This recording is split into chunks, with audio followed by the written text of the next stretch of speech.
Here's your First Warned Weather forecast first, sponsored by Anderson Collision Center. Visit driveanderson.com. Well, it has been a very rainy Sunday morning, afternoon, as that heavy and steady rainfall has continued for a lot of us here over the last several hours. Good news, we're starting to see kind of the back and southern edge of that lift up along the Highway 20 corridor. Bad news, there are still some pockets of some heavier rainfall embedded within. Because of the rain, we do have a flood watch in effect for all of northern Illinois, southern Wisconsin, with the exception of Whiteside County there, and that'll run through early tomorrow. May actually see that extended just a bit. Flood warning extended for Winnebago, Boone, and McHenry counties. This is for aerial flooding. Now, we're not seeing flash flooding, but you know, you've noticed probably some of the rivers, the creeks, and the streams starting to come up. So we've got that warning for that through tonight about 10:30. Then we're also watching our rivers, the Pecatonica River and the Kishwaukee River. They are just south of Rockford. As I mentioned, the steadier rainfall lifts to the north. Temperatures have been cold. We'll talk about how long the rain and chill will stick around coming up in the forecast a little later. Live from WTVO Rockford and your home team. Eyewitness News at 5 starts now. Local first responders climb 110 flights of stairs at a State Line High School. It's in memory of their fallen FDNY brothers and sisters. Political leaders honor those lost on the anniversary of 9/11. President Biden says 21 years is both a lifetime and no time at all. And the Rockford Japanese Garden joins others across the nation to promote peace, why some say it's extra meaningful this weekend. Good evening, I'm Taylor Castro. Thanks for joining us tonight. The Rockford Airport has already recorded 4 inches of rain in the last 24 hours. Candace joins us from the First Warned Weather Center with more.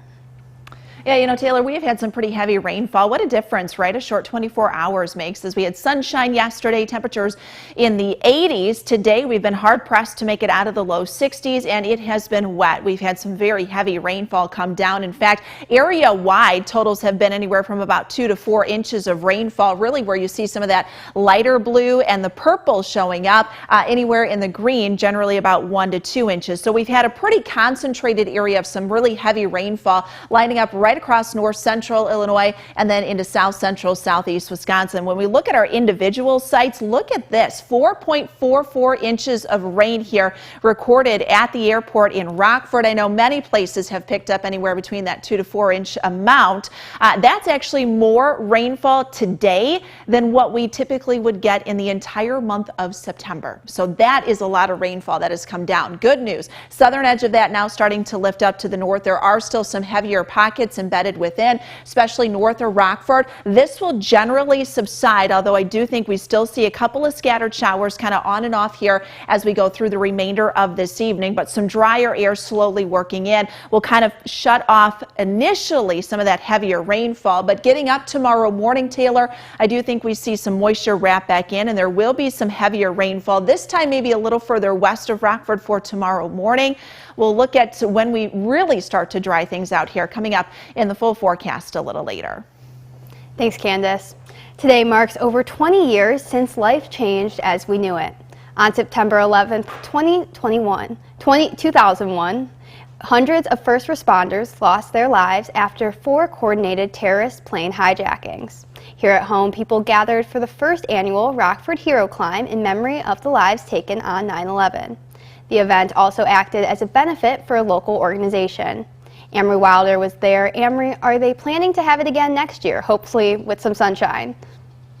Yes, Taylor. Rain pushed the event indoors, but organizers tell me about 75 climbers still showed up in support of those who lost their lives in the 9/11 attacks 21 years ago.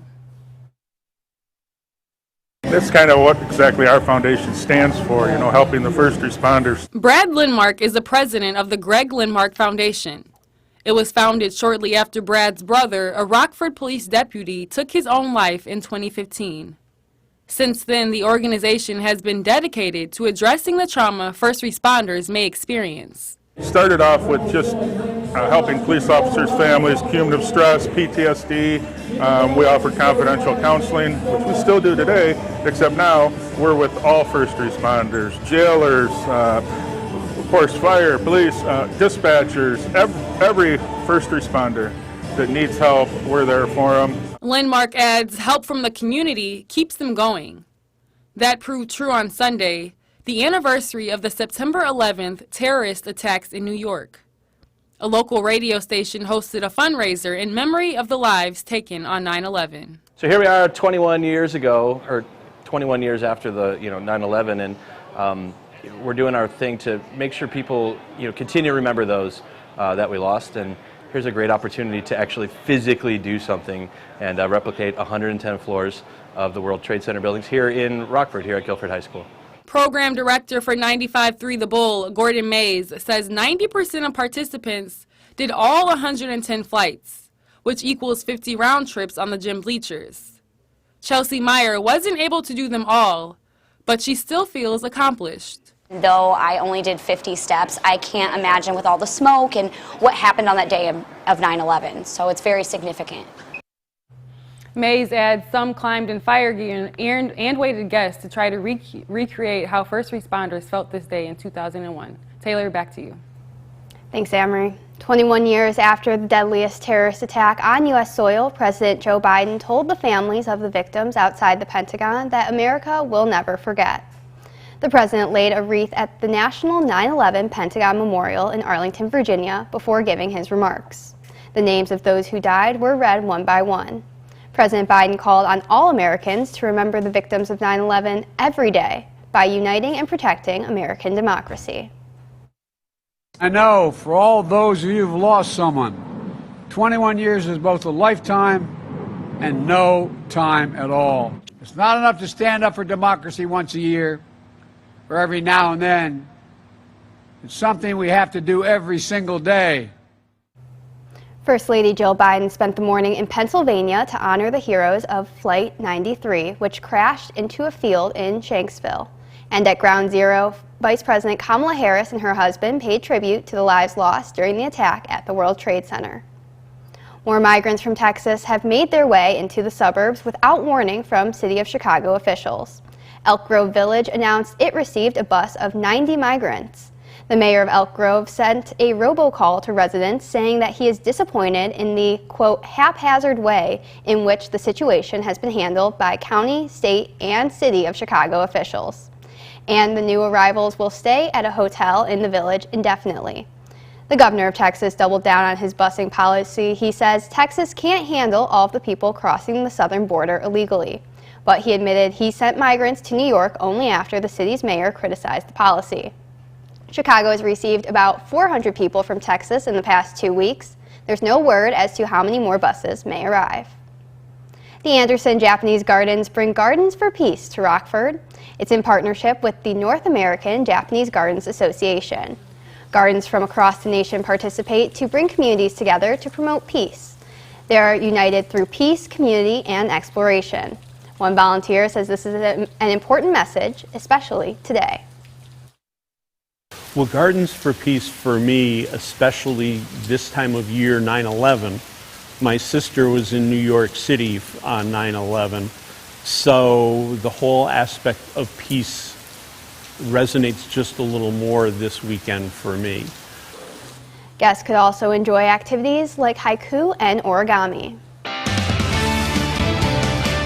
Queen Elizabeth's coffin has started the slow journey to London, where her funeral will be held in 8 days. Earlier today, her coffin left her beloved Balmoral Castle, where she died last Thursday. Faith Abube is in London with the latest. The Balmoral Castle gates opened Sunday morning to Queen Elizabeth's funeral cortege. The windows of the hearse offering the first glimpse of the Queen's coffin, draped in the Scottish Royal Standard, adorned with a wreath of flowers. The solemn journey now underway to the Queen's final resting place in Windsor.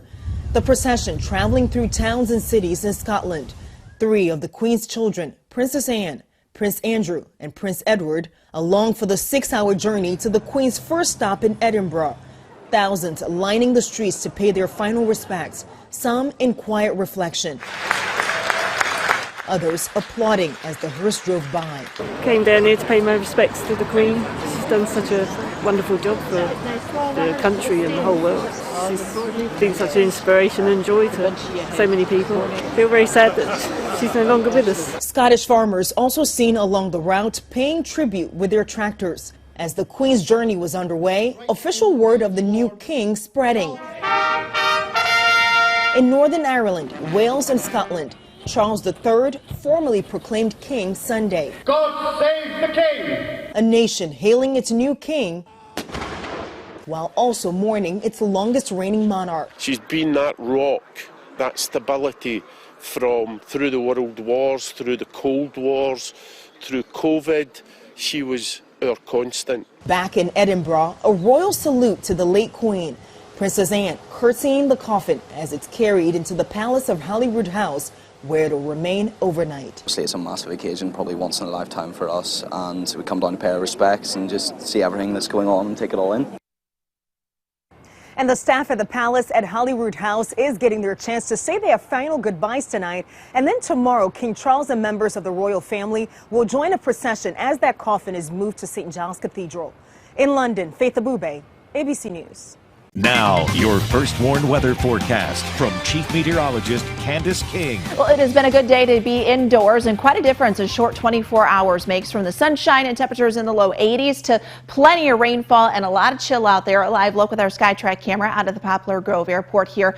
Late this afternoon and evening, the rain has been coming down. It has been heavy. In fact, at the airport, we have picked up just over 4.4 inches of rainfall so far, and that is just from what has come down very early this morning through this afternoon. When you look at our total September average precipitation, we are above that by almost an inch. In fact, just shy of an inch above our monthly rainfall for the month of September.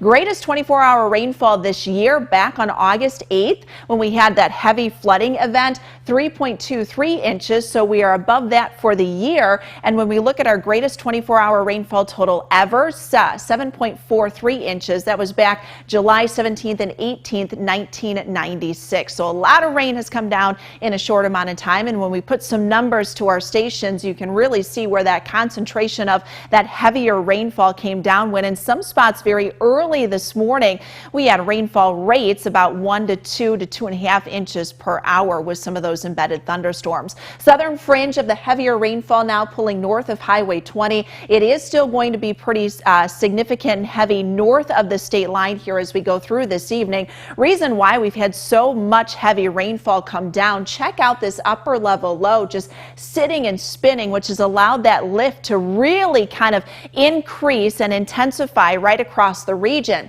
You combine that with high levels of moisture coming in with that surface low pressure system, and it is just a recipe for that heavy rain axis to kind of sit and spin across the area. On top of that, we've had cold temperatures too for September standards. A lot of us in the 50s, breaking out into a little bit of sunshine out to the west. Those numbers in the 60s. But we've had a breezy northwesterly wind sustained at about 10 to 20 miles per hour. Now we are going to continue to see some of those rain showers pull a little further to the north here as we go through these next several hours. So the rain will be a little less. You might even see some breaks in the cloud cover here just as the sun sets west and south of Rockford. But as that moisture wraps back in tomorrow morning just before sunrise, we will see some pockets of heavier rainfall work back in tomorrow morning before shifting a little further to the south, and then rain showers more scattered here as we go through our Monday afternoon, Monday evening. High pressure then builds in once we get into Monday night and Tuesday, and that'll help dry us out here. Temperatures in the low 60s tomorrow, back into the low 80s by the end of this week. We'll have Scott and Reagan, who are live out at Soldier Field in sports, coming up next. Now sports with Reagan Holgate. We're bringing you a live look in here at Soldier Field. That's Scott Lever. I'm Reagan Holgate. What an unbelievable game we had here today. Bears 49ers, and the Bears take this one 19-10. And what a start for Matt Eberflus and his era. Yeah, I don't think it could have started any better, and the Bears really, they were kind of slogging their way through that first half. It wasn't real pretty, but when you look at the final numbers, it was a pretty clean game on their part. They only had one turnover, they only committed 3 penalties, and in this weather, that's pretty incredible. But that's what Eberflus preaches. No mistakes, we play clean football, and that's what helped them get this win today. And you talk about that momentum shift that happened. They started out very slow, but then comes the 51-yard pass to Dante Pettis from Fields to Pettis.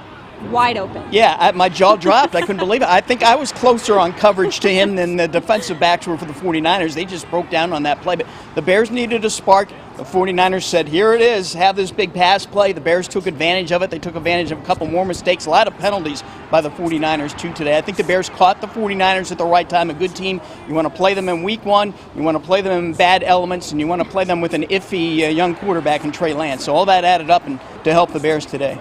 But honestly, Trey Lance, like, he had a pretty good game in the beginning. Like, you know, I think, you know, him and his rookie status, we were kind of like, okay, you know, maybe this is some trouble for, you know, the Bears defense. Yeah, but I know right now the people who are 49ers fans are out there are kind of like, I don't know about this guy. Let's go back to Jimmy G and see what he can do. And you talk about that major shift from the first half to the second half. Justin Fields just came out absolutely explosive in the second. Yeah, and again, he took advantage of some breakdowns in the secondary by the 49ers, but Justin kept his cool throughout the entire game. We did see progress. He knows now he can win in bad weather, which is critical here in Chicago. So, yeah, it's a definite confidence builder for Justin Fields. And here's what some of those Bears had to say post-game. Yeah, I think we were just trying to find a rhythm. You know, we were the offense at least was dealing with long fields, and, you know, our defense, I think they did a great job dealing with the short fields that they got, you know, holding them in the red zone for 3 points on one of the drives. So, yeah, I think we were just trying to get in the rhythm. I'm not surprised. I thought the guys executed. I thought that they hung in there, and that's what you got to do in the NFL. It's never going to be perfect. It's always going to be hard, always. And most times it comes down to the end just like that, you know, and that's the way the NFL is. Good, it was a good win. You know, we fought hard. There's ups and downs the whole time, but, you know, we stayed together as a team and fought together, so that was good. We never had a doubt, you know. It's our first time together, you know, in a real game, but we had some weather going on, which, you know, kind of messed up our game plan, but, you know, we fought through it, so we never had doubt. You know, we knew we were going to win the game. And you know, we could just keep getting better. You know, this is just the first game, you know. We're just going to keep building and getting better and, you know, just make sure we're doing everything right for this team. What was it like playing in these conditions today? Man, it was fun. You know, one of the things we noticed when the rain was coming in, get the 7 studs ready and just kind of know we was going to maybe be on the backs of the O and D line today. And really just some unbelievable weather we had today. Yeah, I think there was more water in here than there was in Lake Michigan right outside here. But it's you can tolerate the weather and have fun if you get the W. The Bears got the W today. That's all for sports from Soldier Field. We'll be right back.